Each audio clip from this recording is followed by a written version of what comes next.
we guide you through how to add someone on Google Calendar for a Google Meet. So the first thing you need to do is to open your Google Calendar on your browser or app and click the Create button or select an existing event you want to add someone to. Next, enter your event title, then set the correct date and time. Now, click on Add Guest on the right side of or inside the event details and type the email address of the person you want to invite. Google will suggest contacts as you type. Just select the correct one.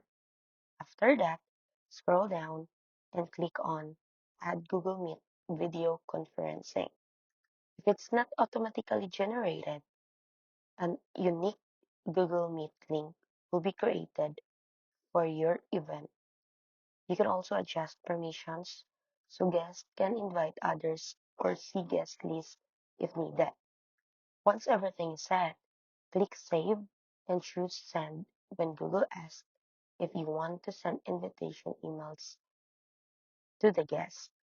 The invited person will now receive an email with the event details and a Google Meet link they can click to join instantly.